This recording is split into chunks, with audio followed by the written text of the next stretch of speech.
Hey guys, Darcy here. Trust that you can hear me. There does tend to be just a slight delay on this. So once I start talking, you guys start hearing me, just say, "Hey, Darcy," give me a yell.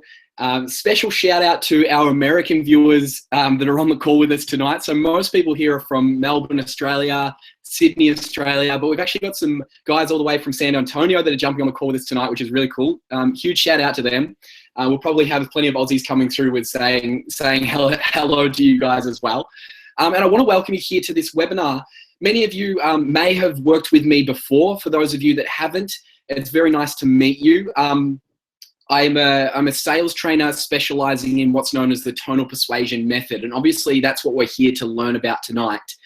So essentially, the reason I'm here, the reason that I'm so passionate about helping you is because the current modern business landscape that we're living in basically tells us that we need to be able to create massive levels of relationships with our buyers and massive levels of trust with our buyers in a way that inspires them to buy our product.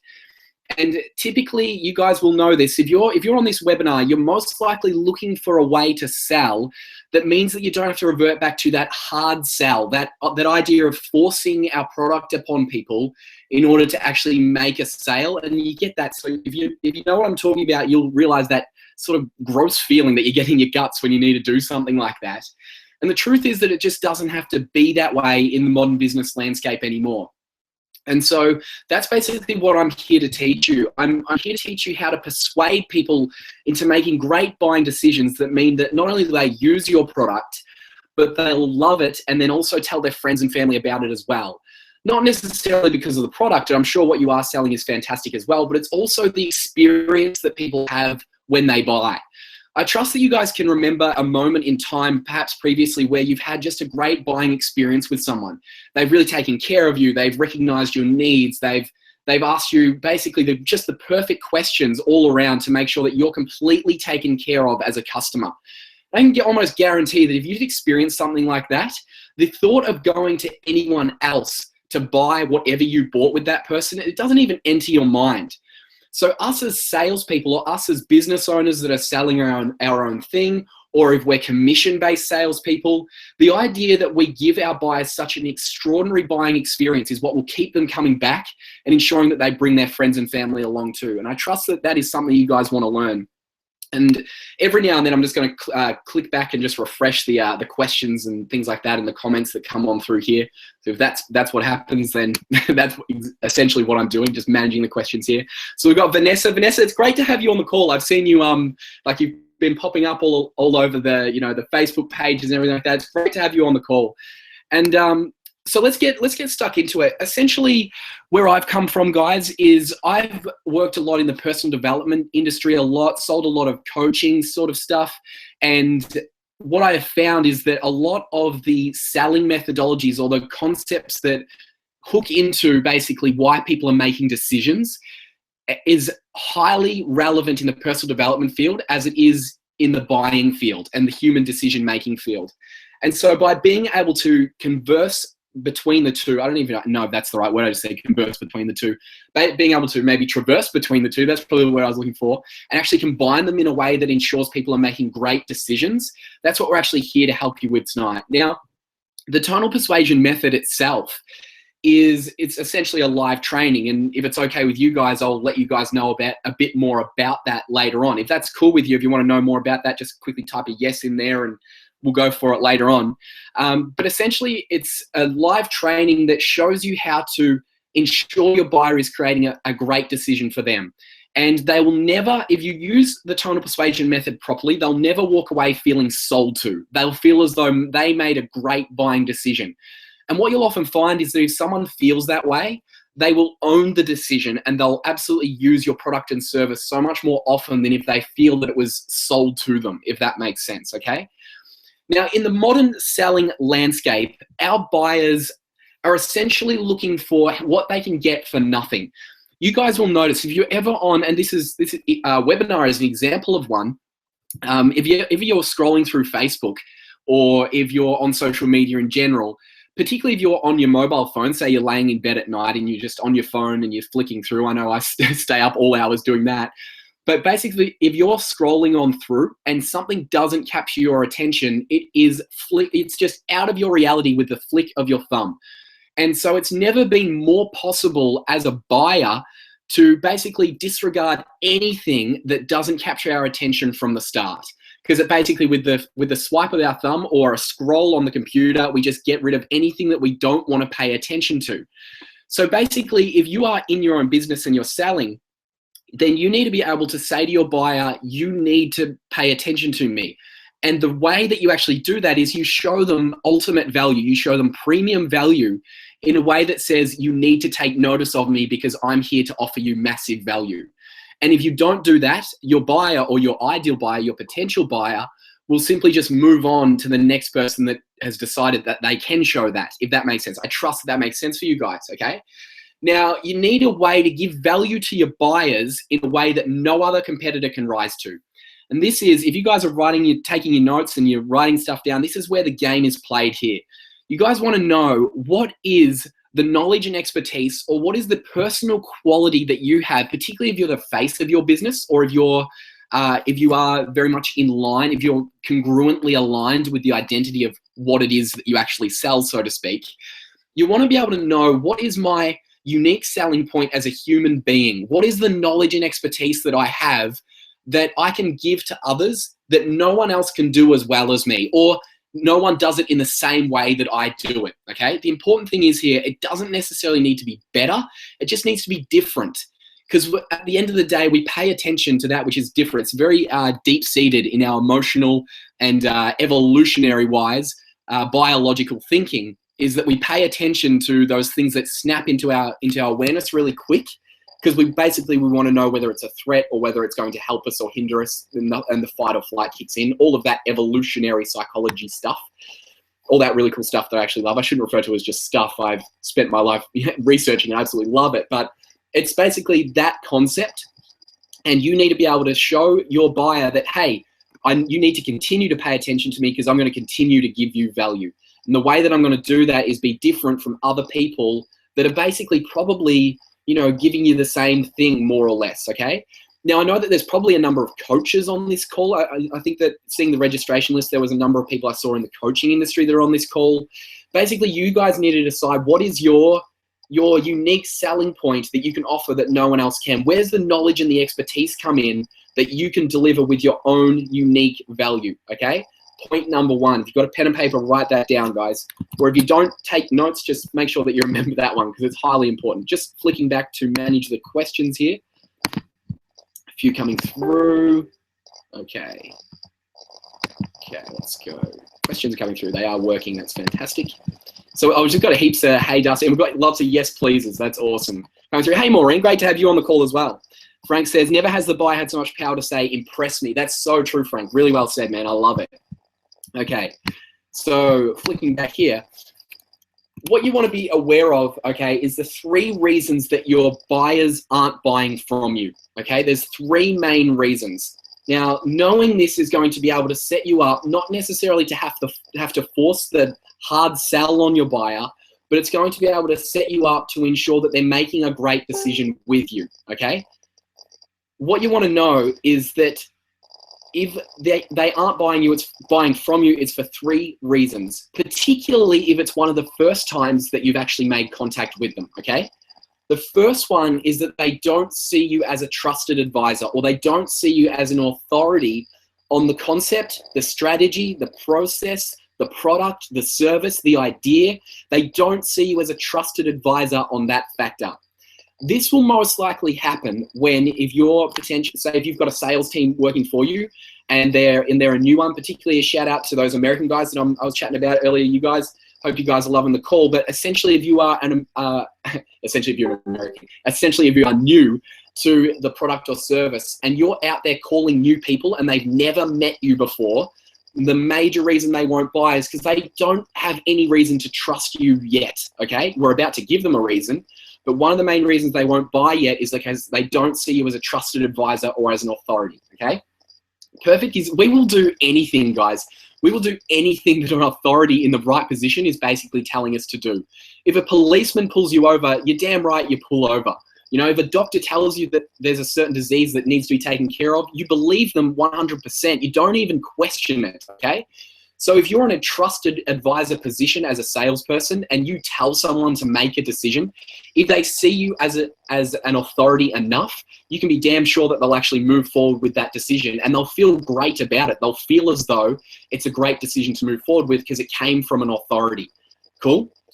Now, the next thing is that because the buyer didn't feel as though there was unconsciously or consciously, they didn't feel as though there was a fair value exchange between what you're offering and what they perceive as though they need to pay, okay? Now, remember we spoke about before, the idea that we are always looking for something for nothing, okay? It's so easy these days to just go online, compare prices, compare offers, compare services and products, and basically if they can find a better way or a cheaper way to get the same thing, then they're going to go for that fairer value. They're going to see fairer value in that, and they'll go for that one over your thing, okay? So it's your job as a salesperson to ensure that throughout the buying experience, they are realizing that they are receiving fair value exchange. And I tell you what, it's not even fair value exchange anymore. It's that they're getting even more than what they're actually paying for, okay? So whatever they pay, they want to receive more and more over and above that. Okay, it's in the buyer's mind these days. We've all been there. The power belongs to the buyer so much more these days than it did 10, 15 years ago, okay? The buyer knows fair value when they see it and when they feel it within themselves, okay? And the third one here, which is the buyer doesn't believe that it is in line with their identity, okay? It's not in purchasing your product or your service or going ahead with your cool thing. They don't perceive it to be in line with their identity. And what I'm going to actually teach you tonight is how to overcome all three of those through a 4-step process that you can just loop over and over and over again throughout the conversation in a way that is continuously adding value that helps them realize that they should buy with you, okay? At no point throughout this process do you need to feel as though you are forcing your product upon someone. You are continuously adding value and therefore giving them more than enough reason to buy your product. Cool? Trust that that makes sense. Again, I'm just going to check any comments that are rolling on through here. Let's go here. Refresh that one. Okay. So the questions coming through, we've got Tash says hello. Great to have you on the call, Tash. Awesome to have you here. So let's just keep going. We've just got a few people saying hello. All right. Okay. So those are the three reasons, the main reasons that your customer won't buy. Okay. Now here's where the solution is. A lot of people will see this method as a way of adding value. So you're adding education to your buyer. A lot of people will perceive it as, you know what? Whenever I'm having sales conversations, I do this anyway. I'm always adding value. I'm always adding education. Okay. One of the steps in this process is to strategically add pieces of information, pieces of knowledge, pieces of education that show that you're an expert, a trusted expert, okay? Now, what you're gonna find is that a lot of people will be like, no, I do this anyway. I'm sure that I do it. I always fill educational gaps. That's how I sell. That's just a normal part of what I do. And the truth is that you probably do. And that's fantastic. It's a great start. But you wanna be able to realize how to actually do it in a way and do it in an ordered way that shows your potential buyer massive value, okay? The problem that a lot of people actually get into when they're giving education or giving knowledge and expertise throughout a sales conversation, what they'll often do is they'll do it at times where it's not strategically valuable, and it doesn't have the impact that it could have had if it was said at a different point in the conversation. And that's a really, really cool distinction that I want to actually teach you again in this webinar as well tonight, okay? Now, what you want to be aware of is that if you are able to solve lower level problems, so educational gaps, what you do is you actually gain permission to have the conversation with the person that actually says, I'm here to sell to you, okay? Has anyone had that experience where you're sitting around, you're watching TV, maybe you're having dinner, the doorbell knocks and you just have this sinking feeling that it's a salesperson coming to sell you some electricity deal that you don't want to hear about, okay? The reason that you often don't really want to hear about it is because that person that is knocking on the door, you unconsciously believe that they haven't gained the permission to be knocking on your door. What gave them the right to come here and try and sell me something while I'm having my own alone time, okay? these are the reasons that you're actually quite annoyed with them. It's not because they interrupted dinner, it's because they didn't gain permission yet, okay? If it was one of your best friends knocking at the door, you'd answer the door and you'd be pretty stoked. They've had, say, 10, 20, 30 years of gaining permission to be the guy or the chick that just rocks up at the door and says hello, okay? So doing this through the sales conversation, you're going to show how you gain permission in order to actually sell your product. Cool? And you're able to gain permission that allows you to ask for money in return. In fact, it's more than that, because it actually allows you to not only ask for money, but your buyer will actually be looking for the opportunity to give you something back, okay? They'll actually, either through money or referral, they'll actually feel unconsciously as though they want to give back to you, okay? And that comes into the law of behavioral reciprocity, which we're going to talk about in 2 seconds, all right? 2 6, guys. I'm just going to have a drink of water. Cool, thank you. So when someone is receiving value, there's a couple of reasons why this really works really well, okay? When someone is receiving value, they'll continue to search for more value, okay? Let me explain that for you. If you're in the middle of an outstanding movie, or if you're watching a sports match, anything like that, if you're in the middle of an awesome conversation and you're receiving value of some form from that, the last thing you want to do is actually move away from that situation that is giving you so much value, okay? We as people, when we're receiving value, we continue to search for more of that value. Therefore, if you are having a valuable conversation and you're adding heaps of knowledge, you're adding heaps of value to the person that you're selling to, and when I say selling to, they're buying with you in this situation, because it's very, very, very much, it's an equal exchange going on here when you run this process, is that they will continue to want to have more and more of the conversation with you. They'll continue to want more and more of the value, okay? The second thing is that when someone is receiving value, they also become more agreeable. If I have told you 5 things in a row that make great sense, and they're really applicable to your life, and you can just see how it maps out, you can see, yeah, he's giving me great value, I can see how that works, and that's just bang, bang, bang, everything he's saying is spot on. If I tell you 5 things that work really well in your life and then tell you a 6th thing, you are highly, highly likely to agree with the 6th thing that I've just told you, okay? It's what's called an agreement frame that you can gain with a client to show them, again, this isn't just to trick them into buying your thing, this is to show them, hey, I know what I'm talking about, okay? I do know that what I'm actually telling you is something of value. That's why I'm here, that's why we're having this conversation, okay? The next reason it works is because of what's known as behavioral consistency, okay? People will unconsciously agree with anything that they've agreed to previously in a conversation, okay? So if 10 seconds into the conversation, you tell me that you love sports, and then I come to you later on, an hour later or something like that, and start talking to you about sports, you will continue that conversation with me because you've told me previously that it's something that you value, okay? Now, in the sales conversation, it works, and it can get a bit sort of, specific here around your particular industry or your particular product or service. But if someone has agreed early on in a conversation that a part of your product or service is important in their life, when it comes to bringing it up later on, they are more likely to agree later on that, yeah, you're right, I actually do need that thing, okay? Even if they've forgotten 10 minutes earlier that they even said it, okay? Unconsciously it is remembered, and unconsciously it will be agreed to 10 minutes, 1 hour, 1 day, 1 week later, okay? I highly suggest, if you guys got a pen and paper again, the book Influence by Cialdini is massive on this. It's a really, really cool book. I believe it's the 1st or 2nd chapter is actually on behavioral consistency, but we're actually applying it to a sales-specific conversation here, okay? Cool.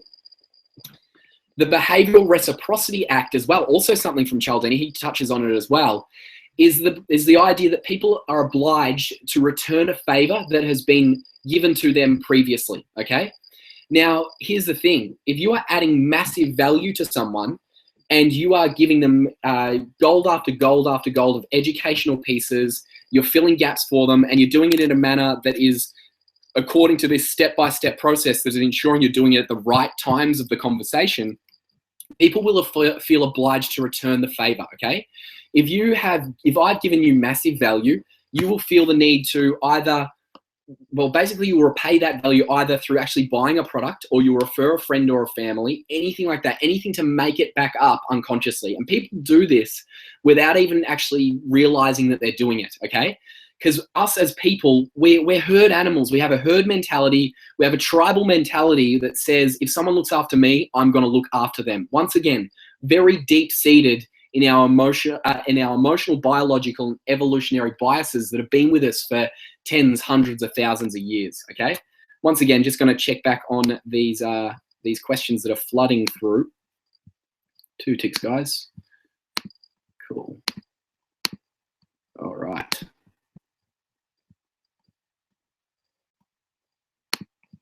All right.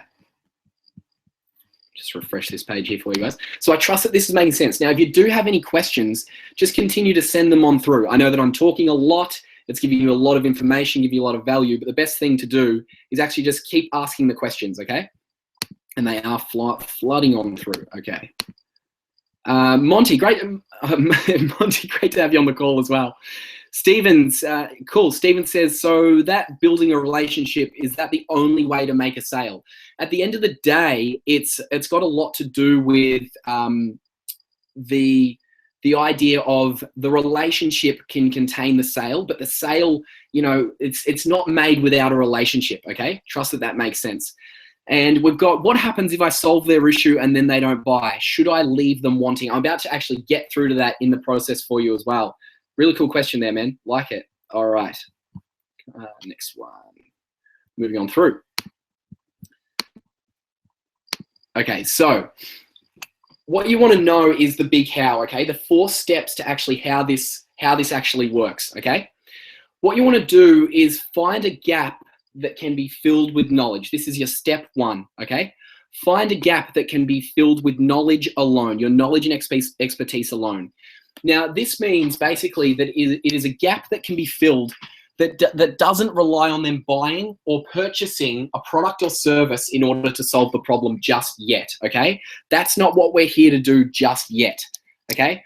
We're here to just find a gap that in their knowledge that they don't know about the industry that we're in, okay? So you want to be simple examples of this are just, you know, if you say, let's just say you sell IT equipment, and the person just says, you know, you're having a conversation about what they want, what are their needs. Obviously, you've built rapport by this stage, okay? And basically, you want to be able to just say to them, cool, so what is it that you're after? Tell me a bit more about what you're after. And they say, well, I don't know. I'm after a PC or a Mac. I don't know. I'm sort of wondering, you know, how that all fits in. And basically, you've found a gap that said that you're basically in your industry. If you're an expert, you'll know that the gap there is they don't know the difference between a Mac and a PC, okay? Or if the person says, yeah, I'm just after a printer so that I can scan all my stuff, right? And I'm making it really obvious here where there are knowledge gaps. But your mind should just go ding, ding, ding. There is a gap in their information that I can fill right here with my knowledge and start to add value to them, okay? So once you've found an emotional gap, once again, there's coaches on the call here as well that I've noticed as a common pattern. So for you guys, if you are human behavior coaches or if you're motivational coaches, if you are having a conversation with someone and they start to tell you about an issue coming up in their life, basically what they're telling you is that they have an informational gap that they can't fill.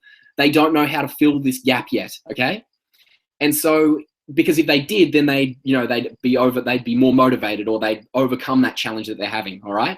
So find a gap that can be filled with knowledge alone. And if you can't find one, keep asking really curious questions until the point that you do, okay?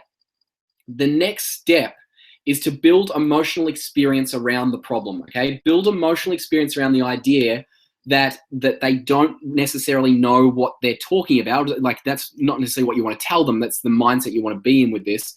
But build emotional experience around the problem in a way that shows them that if this gap in knowledge isn't filled, then it's going to start to cost them, okay? Or if they do have the emotional experience around this and they have an emotional experience around the gap and you're able to fill it, then it's going to highly impact them in a positive way, okay? Build emotional experience around the problem, either positive or negative. So negative if it isn't filled, and positive if once it is filled, what it's actually going to mean for them moving forward, okay? Now, the way that you do this, I'll get into that in a tick. Step 3 is to solve the problem completely, okay?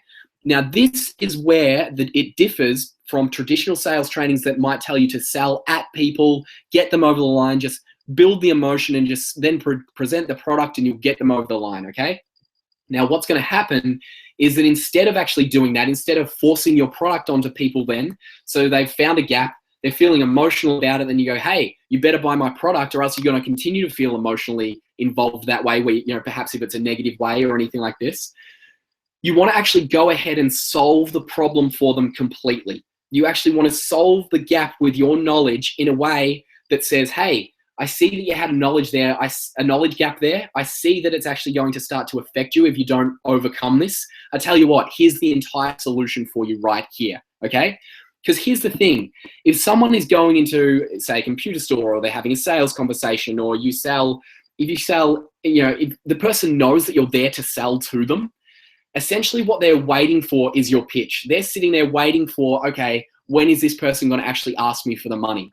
And if you be the person that actually goes ahead and solves their problem for them completely, they're taken back because they're just like, wow, this person actually cares about my needs and desires. They're not here to just sell at me. They're actually here to make sure that I get the right product or I get the right service and I pay the right price for it, okay? Now, what's starting to happen here by this step is that if you're solving the problem, you're starting to notice the person is starting to see you as, remember those 3 things we spoke about before. They're starting to see you as a trusted advisor on the situation. They're starting to see you as someone that is essentially someone to be trusted and also someone that is there to realize that their identity belongs with this program or belongs with this computer or belongs with this piece of knowledge or belongs with this piece of content or belongs with this product or belongs with this service, okay? So you're starting to be a trusted advisor. Their identity is starting, because their knowledge is growing, their identity is starting to shift into the idea of, hey, maybe I am someone that can actually buy this sort of stuff. Maybe I am someone that has the knowledge that it requires me to have this sort of stuff in my life, okay?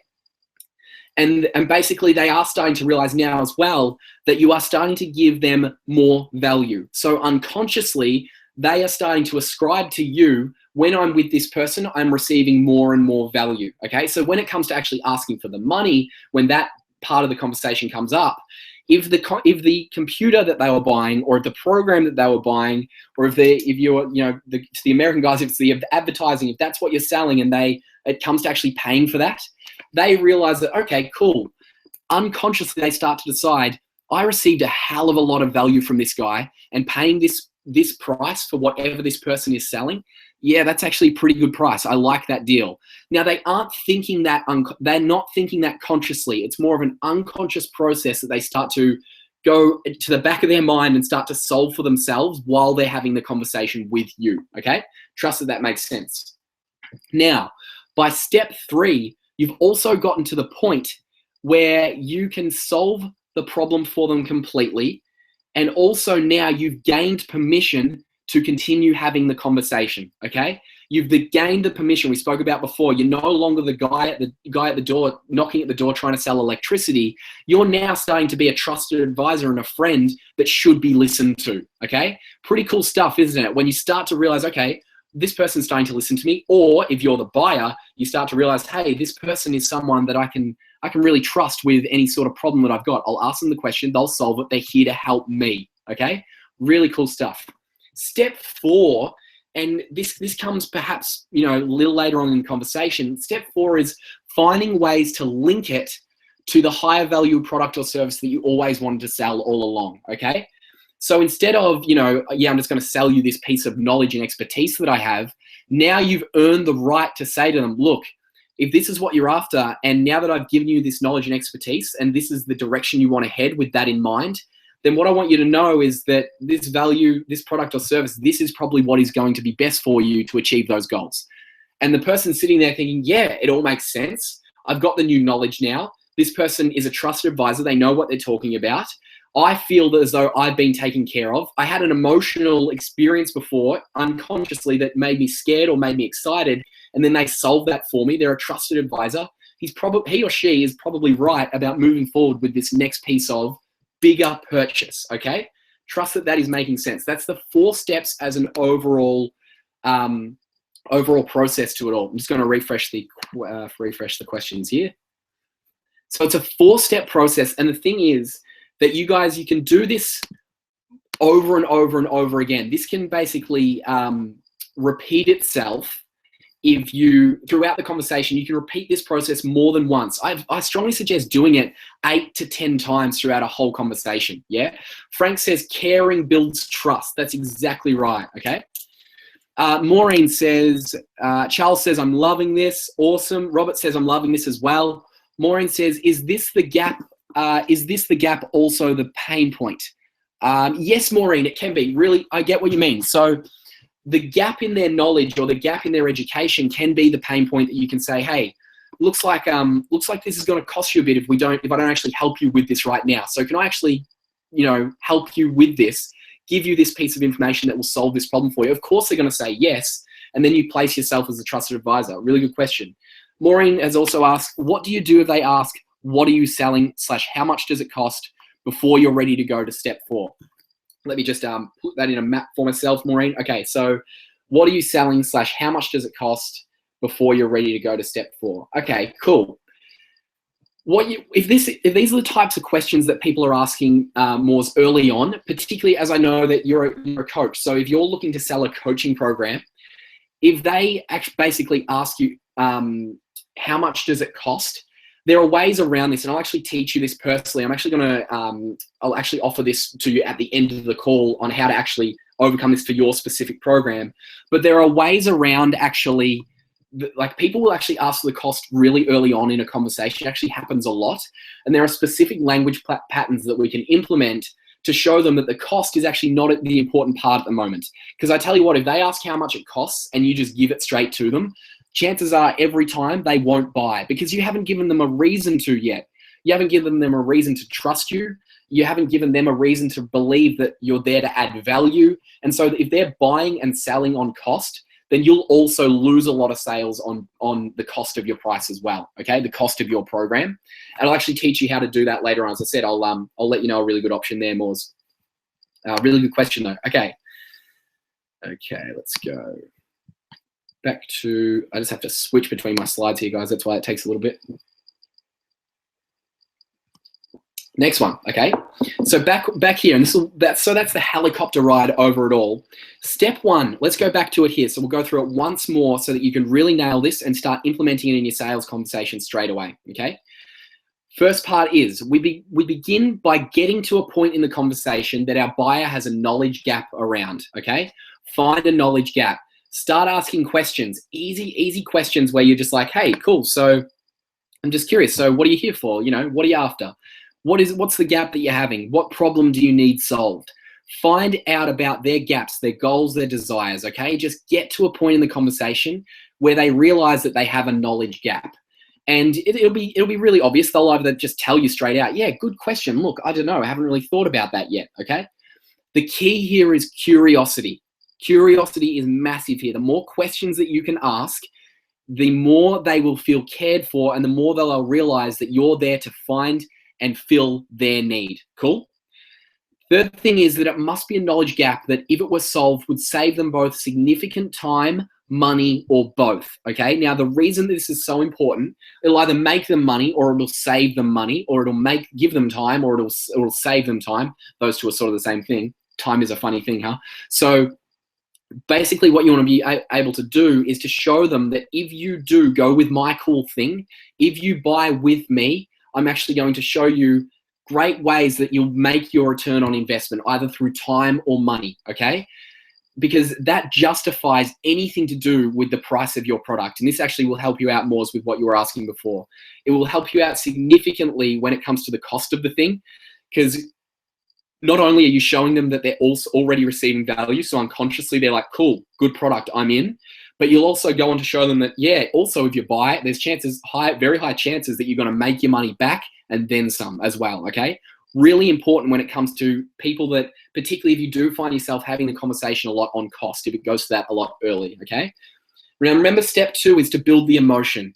And this is pretty easy, guys. Step 2 to build the emotion is basically just asking simple questions like, cool, so I noticed that you said before you wanted a PC or a Mac. Is it? I'm just kind of curious. Do you not know the difference between the two? And they'll say, oh, kinda, and just ask questions like, okay, cool. I'm just kind of curious. Have you had a Mac before? Have you had a PC before? And they'll say, yeah, I had a PC. It just didn't work too well for me. Okay. Oh, right. Okay. So it was a pretty crappy one. How long did it last you? Oh, it only lasted me about a year. Geez, how much did that cost you? It cost me about, say, $1,500, $2,000. Man, that's $2,000 down the drain. And they'll be like, yeah, I know. It sort of sucks. And so that person then now is like, yeah, you're right. I didn't have that knowledge before and it really cost me. Okay. So you've found an emotional point where you can basically build up the pain on what it costs them to not have this knowledge, okay? Knowing very well that in a moment you're going to solve the problem for them with your knowledge and expertise, and they're sitting there thinking, awesome, this person has actually solved that problem for me now, and I won't ever make that $2,000 mistake again. Unconscious value starting to go up. It's now at $2,000. Pretty cool. Okay, so that's step 2. Or if it's a positive emotion, let's just say you're selling a coaching program. Again, I'll just go with that example. So cool. So tell me, have you worked with a coach before? No, I haven't. No, I don't really know even really what coaching is about. Cool. You've found an emotional and educational gap. Oh, right. So you haven't worked with a coach before. Have you ever worked with anyone that sort of helped you reach your goals before? No, I haven't. I don't really know anything about that either. Awesome. Do you know what it feels like to reach a goal? Oh, yeah, once. I used to play a lot of basketball. I'm a huge basketball fan. And we actually set a goal of, reaching this particular tournament, and we did it. And, our coach actually, our team coach actually helped a lot with that. Awesome, man. So you do know what it feels like to hit a goal. Yeah, I do, actually. Yeah, you're right. Cool. And you're starting to reach positive emotion, all right? The emotion is there. This is just example conversations happening for you. But you'll either build emotion on what it's cost them in the past or what it's going to give them if they do sign with you, okay? Or if you do actually give them the emotional gap that they're after, okay? So they're like, cool, yeah, I have worked with a coach before, and you solve it with step 3 when you say, yeah, cool. So what it actually is that working with a coach, just like you did with your basketball team, that's a lot like working with a coach. Basically now like motivational coach or a business coach or a sales coach. That's a lot like this, but it's actually in an area that's going to drive your time, your money even further forward. Does that sound like something you're interested in? And they'll say, yeah, that's really cool. Yeah, awesome, man. I didn't realize that those two were the same thing. That's really cool. You've given them an educational gap and you've solved it, okay? Or if it's the PC or the Mac, you've then gone ahead and explained the difference between the two. And you can then show them that, hey, I've just solved that problem for you. Once again, all this time you are placing yourself as an authority because you're solving problems. You're showing that you're someone to be trusted and you're giving them unconscious value. You are ticking every box all the way through. You're making them a very, very happy person, okay? Step 3 is that it's then time to go into solve the problem completely, okay? Once again, so the education, I was just speaking about it, step 3. It's basically that where the person says, oh, you don't know the difference between a PC and a Mac. I've actually got this educational program that you can buy for $97 that actually explains the difference for you, okay? Now, if you have someone emotional enough about that problem, they'd actually spend the $97. It's true. They would spend the $97 to find out the difference between the two if they were emotionally involved or not. If there was a positive or negative emotion associated with having that education, they would buy it, okay?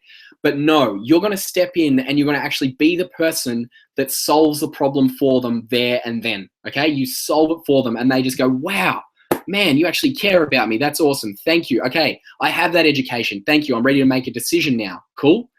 The key here is to show enthusiasm and eagerness in solving the problem for them, okay? You want to solve the problem in a way that says, I'm excited to solve this problem for you. I'm not just doing this because it helps me sell. I'm actually here. I hear your problem and I actually know how to solve it. Can I please show you how to solve that problem? Can I please give you this education or this piece of knowledge or this piece of expertise that is actually going to solve that problem for you? It would actually make my day if I could solve that problem for you.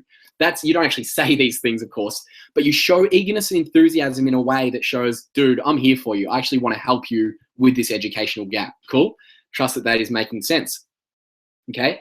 The key here is to ensure, once again, we actually haven't sold anything at the moment. That has not been the case in any way at the moment. I trust you guys are seeing how this is different from any type of hard sell that you feel as though you need to get into. Okay? Now, you want to ensure that you're focusing on adding value, okay? It's nothing about going for the sale yet. It's all about adding value to show that you're a trusted advisor, you're here to add value, and you're here to help them realize that now that they've got this knowledge, they are worthy of, unconsciously worthy of purchasing the higher end product. Cool? Step 4, this is where the game is played, particularly with linking it back to your higher product, okay? Now, one of the main reasons that people won't buy is because they're also uncertain, okay? So when I was talking before about authority or unconscious value exchange or identity, it's not congruent with their identity. Basically, you want to be able to show them that through education and giving them pieces of insight and content, you can actually show them that it's okay to be certain moving forward. Because now that they have that educational gap solved, they have a lot more certainty within them about the decision they're about to make, okay? If the guy that wasted $2,000 on buying a PC when he should have bought a Mac walks into a store and is still feeling uncertain about which way to go, and you go ahead and solve that problem for him by showing, hey, it's probably a Mac that you're after instead. I trust you guys are liking the PC and Mac example. We've probably been working on that a bit. But if he realizes now, okay, I'm certain now about the type of computer that I want to go forward with, it actually is a Mac, all that uncertainty goes out the window. They're certain about their decision and they're then ready to make one, okay? The main reason people won't buy, and those 3 reasons we spoke about at the front all link up to it, is because there's just too much uncertainty to make a decision yet, okay? You want to be the example of delivering massive certainty to them, okay? Now, at step 4, what you want to be able to do is link the solved problem. So you've got a solved problem, and you want to link it back to a higher value product that you knew they were going to buy all along, okay? You knew that it was all about the PC. You wanted them to buy the $2,000 PC, or you wanted them to buy the they're usually more expensive, $2,500 Mac.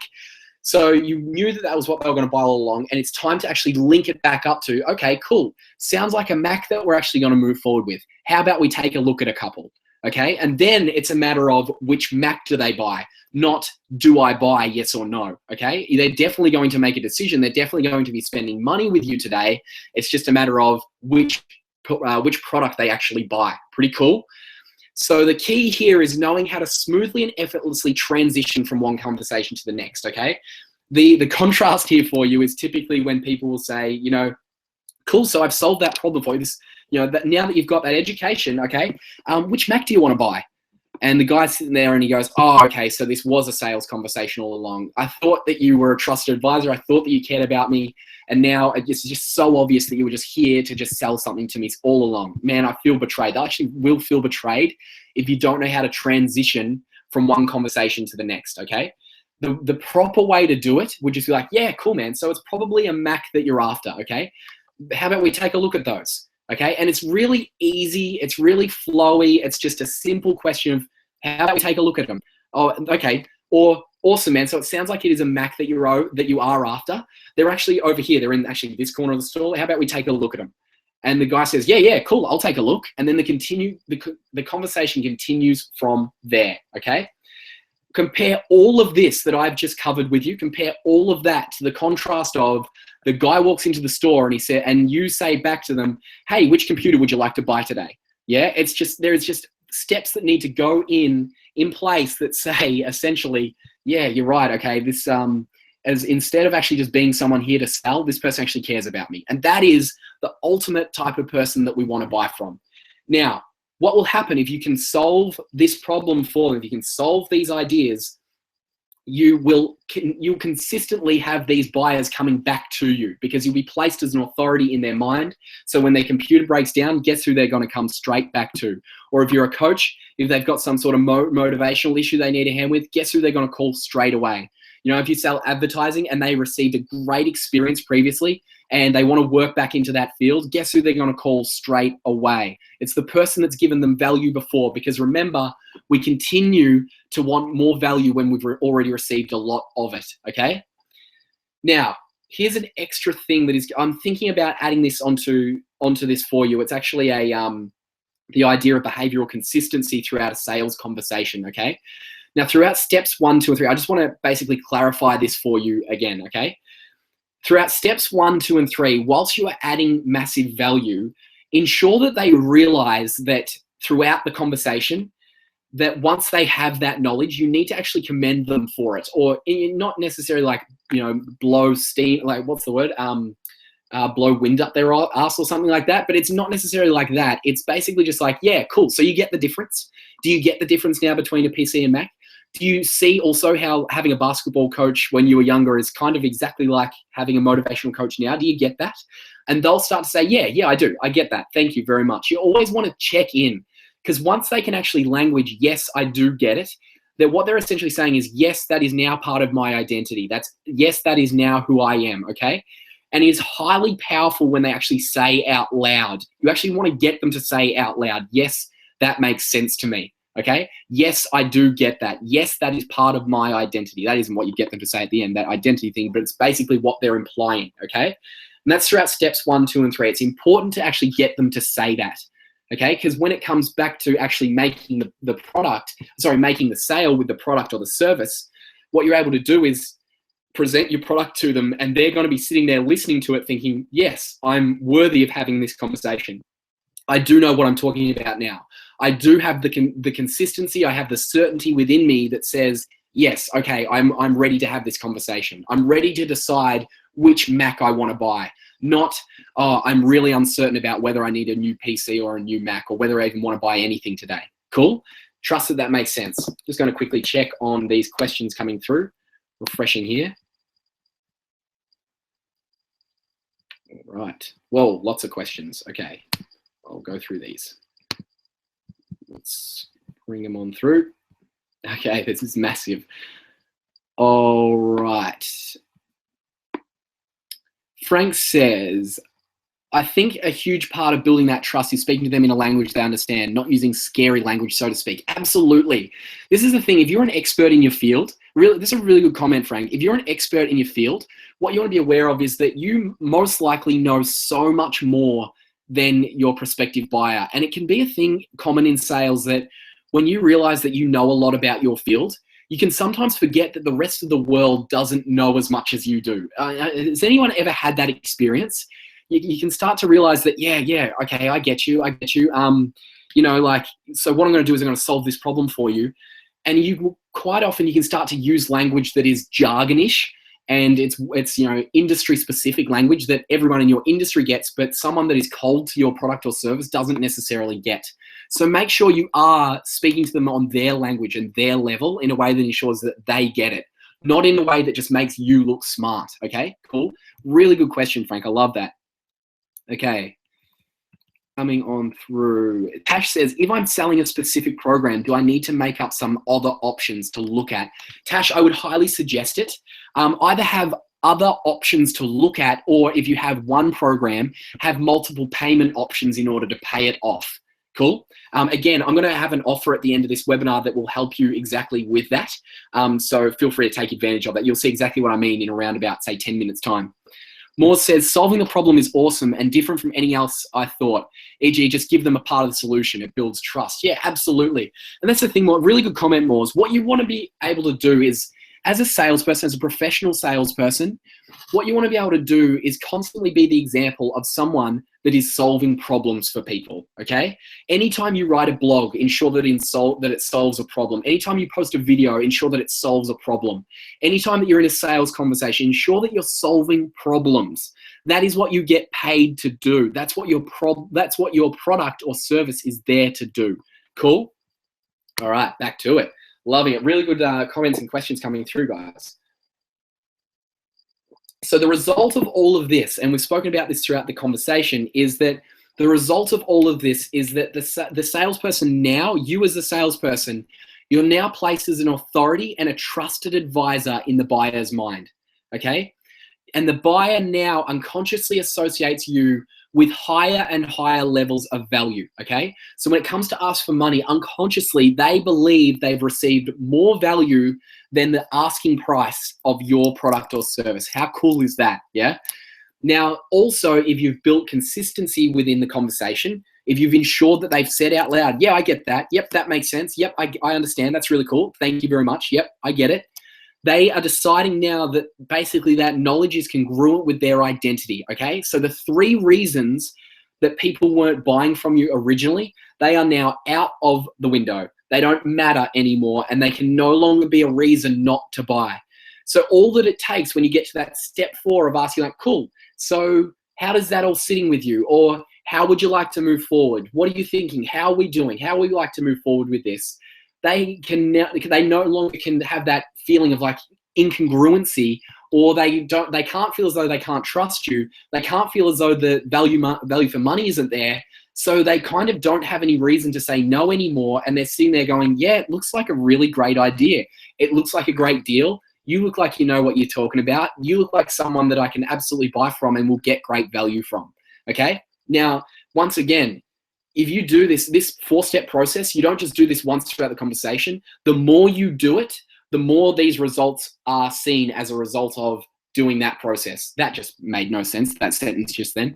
The more, I'll try again. The more that you do that, the more that you run that process, the more these results are seen in their mind as the buyer. That's what I should have said. That's what I meant to say the first time, yeah? Cool.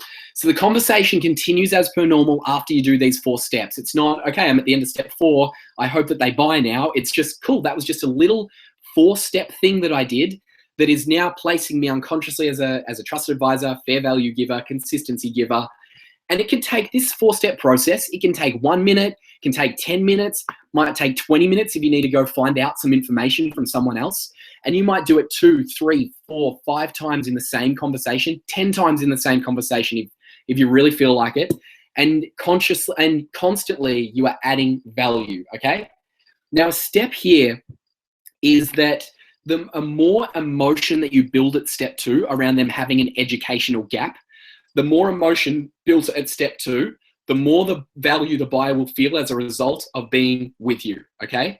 Because they're feeling a lot, we describe value with emotion. The more that we feel something within us and the more that we get excited or the more we feel pain, when that problem is solved or when that problem is recognized or when that positive emotion is like taken care of and it's basically realized fully within someone is like, yeah, that feels great, okay? The more emotion that we feel, the more value we ascribe to that emotion, okay? So the more emotion you build, the more the buyer will associate those 3 things that we spoke about before: trusted advisor, consistency giver, and some of these constantly adding value. Cool? Now, what I want to do, and this is what I was speaking to you before, so Moors, Tash, I think you asked a question as well. What I want to be able to do for you guys, this is just a special offer that I'm going to offer to you right on this call, is leading up to the live training. We have a live tonal persuasion method training. This is just one tiny part of the tonal persuasion method, by the way. The live tonal persuasion method training is the entire day training where I teach you, this, as I said, this is about 1/3 of the entire training. So what I actually want to invite you to do is ensure that you're including this in your sales conversations easily moving forward. I want you to know the educational gaps that you can have in a conversation, and I want you to be able to overlay the tonal persuasion method over on top of it. We didn't even get to, on this call, the power of actual tonalities, which gives the tonal persuasion method its name.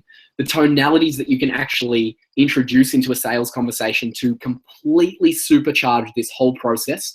I want to overlay that for you.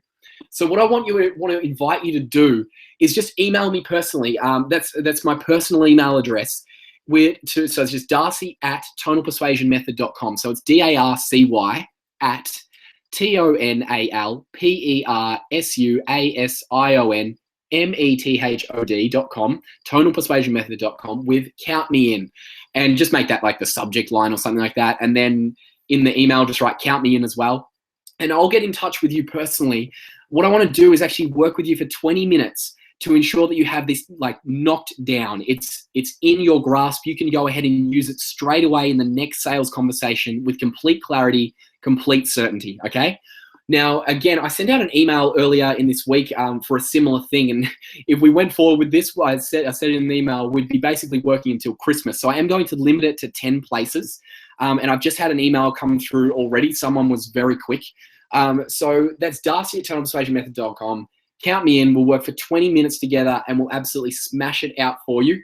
Limited to 10 places. And I really look forward to working with you on that. For those of you that are coming to the live training in December, I really look forward to having you in the room where we go even deeper on this model as well. And you guys are going to be rocking with it in your business. You're going to be trusted advisors. You're going to be constantly giving value. And you're gonna have to be okay with, I trust you are, be okay with moving away from that hard sell, that idea of forcing people into buying that just doesn't need to be happening anymore. And you can just be someone that constantly gives value in a way that has the sales making themselves, which is pretty cool. I trust that that would be of massive value to you. So feel free to send through those emails.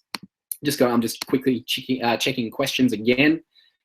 Cool. So awesome. I think that's all. There is a slight delay, so I'm going to stick around for like another 5 to 10 minutes. Make sure all your questions are covered. If you do have anything more, please keep sending it through. I'll make sure you're completely taken care of here. I just have to keep refreshing while this happens. All right. I trust that that will help you, Tash, and help you, Moors. That was the offer that I was speaking about before. I trust that that will help you a lot. Tash, you'll get a lot of this at the live training yourself. Obviously, we've spoken about that, but I want to be able to help you with it even sooner because I know how much it'll mean for you in your business moving forward. That so, just refreshing here. I've had the habit of jumping off a webinar once or twice too early when there was a question that came through later, so I'm sticking around.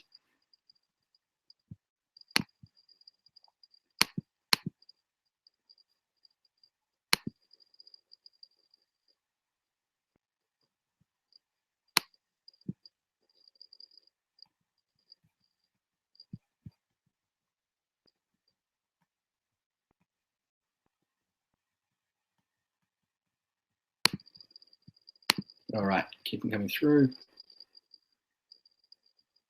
Cool, got a couple of questions coming through here. All right.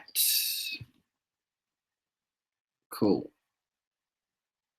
Tash, I'll if you just quickly send me through an email, I'll make sure you're taken care of there. Awesome. Okay, cool. That looks like as many questions are coming through, guys. That's awesome. Now, if there is anything, as I said, anything else I can do for you, please feel free to send me an email. I'll make sure you're taken care of. And I look forward to working with you for 20 minutes to smash this out in your business. Enjoy, guys, and I look forward to connecting with you really soon. Enjoy. Bye.